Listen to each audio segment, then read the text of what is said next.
Morning, and welcome to Atheist Church.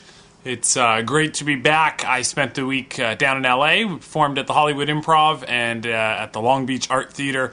What a thrill to headline at the Hollywood Improv. That was just great. It's our second time there. So here's a link to a clip from the Long Beach Art Theater, a new bit that I'm working on there. So for Atheist Church today, I went into the list of suggested topics, and someone had suggested drugs, and I think it's a good time to talk about drugs. And the first thing about drugs right now is that they're talking about legalizing marijuana in the state of California because we're broke and we could use the tax income. And if they do, I will be pissed. Yes, you heard me right. Not because I don't think that it should be legal, but because from a moral standpoint, they have said, oh, it's horrible, it's going to be the ruin of people, they've seized people's property, they've ruined people's lives, they've put people in prison over pot, over this plant. And now they're going to make it legal because they're broke? The people who were selling it to begin with were often doing it for exactly the same reason. I mean, all of a sudden, maybe it's not so bad, we're broke. So, what are you going to do to all the people you had previously imprisoned now that you're in business with them? Set them up with shops? I hope so. Anything less would be unfair. How do I feel about drugs? You know what? If you're out there and you don't do drugs and you haven't done drugs, I don't really think you're missing much. And I wouldn't hope for you that you go out and try drugs.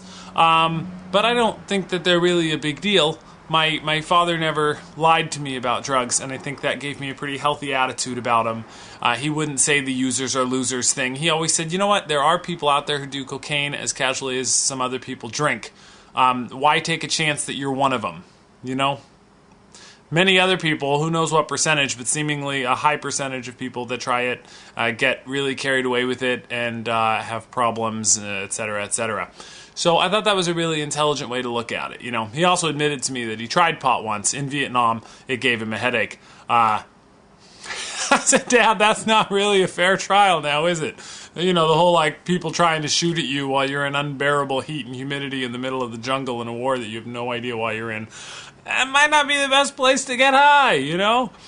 So I don't think that religious people need to draw lines on drugs the way that they do. And please, if I'm wrong on this, correct me in the comment section. I don't see anywhere in the Bible that says that you shouldn't do drugs. With a few possible exceptions, you need to obey the laws of the land. Okay, well, you could still vote to change those laws in favor of legalizing drugs, right? And then some people try to point out that there's things in the Bible about pharmakia. And I've heard these quoted, but to be honest, I haven't found these in the Bible. I'm sure they're in there somewhere. I think that's a stretch. I mean, if you're going to be against drugs for that reason, then you better not be popping aspirin. And yes, I know that some people do actually live to that extreme and refuse all medicine. They're morally consistent. The rest of you, if you have your drugs that do your thing and relieve your pain, then get off the back of people that have theirs. So I do have a lot of friends that smoke pot. I myself don't. I don't even drink. I've tried a number of different things in my life, and they don't really appeal to me. I like feeling sober, and I hate the hangover. Like, even smoking cigars, one of my few vices, the next day I feel kind of, and that means I very rarely smoke cigars. Drugs as spiritual path. Since I don't believe in a spirit, and as I've said before, I don't believe in spiritual, that doesn't mean that I'm completely closed to this idea, because I know what people mean by spiritual. Drugs as a source of growth, self-discovery. Yeah, I actually think that it can be useful, but I also think that meditation can be useful, and this one should really shock some atheists. I think that fasting can be useful. I think that these things are all the same as drugs. They're playing with your body and your mind, and seeing how they affect your mind, and that gives you a different perspective. That playing with who you are and how outside stimuli affects that and affects how you think is interesting. I don't think you necessarily need drugs to do it, but if you are going to do drugs, just do it in a really safe environment, as safe as possible. There's some drugs that just aren't safe no matter what you do, and stay away from those. Condoms and designated drivers. You know, Don't do drugs in a situation where you have access to do reckless things that you shouldn't be doing. Things that are going to endanger your health and your life. If you're in a car while on drugs or with a driver who's on drugs, then you shouldn't be doing them. You're obviously not mature enough to handle them. If you wake up from a wild binge and you've had unsafe sex, then obviously you didn't do it right. And there's no growth in that. There's just self-destructive behavior. I don't see it as a particularly immoral thing, but I think any self-destructive behavior is a problem, and drugs can certainly be a part of that, although I don't think they have to be any more than sugar cookies have to be, and potentially can be. You know, one more thing that's fascinating to me is the drug role models, the people that tell you never do drugs because here's the horrible experience that I've had. And the most popular of these people are the people who had really wild adventures when they were on drugs. There's a good story arc. It starts off great. They're doing cocaine with the Doors and, meeting Iggy Pop and touring with the Stooges and then there's the downfall where they almost suck dick for crack. Almost. I love that the books always stop at almost because they don't want to completely lose you. And then they almost overdose as well.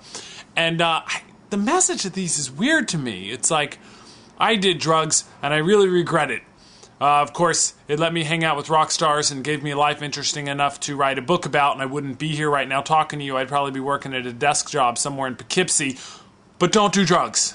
They're the role models of how not to do drugs. Just once, I wish that the school would sponsor someone who would come in and go, just use carefully if you're gonna. Here's a good example of how to do it if you're gonna do it, I mean, we teach people how to have safe sex. It might be time to teach people how to have safe drugs. I want to see a safe drugs movement to counteract the no drugs movement.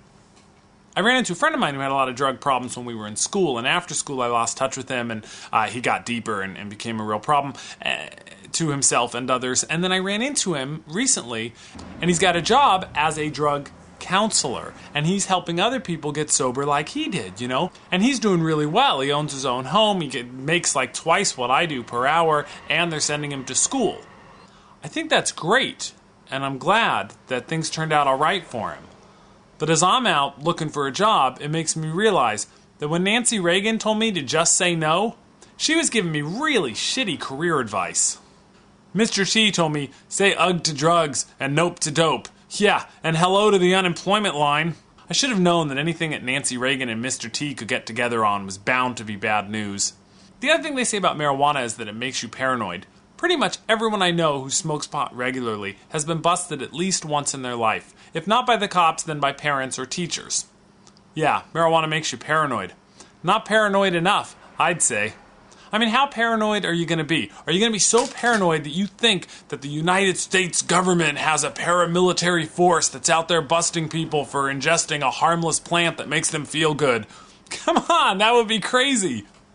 I have to hurry up because I have to get over and make another cup of coffee because this one's almost empty. So just remember, say no to drugs. Drugs are bad. No drugs, no drugs.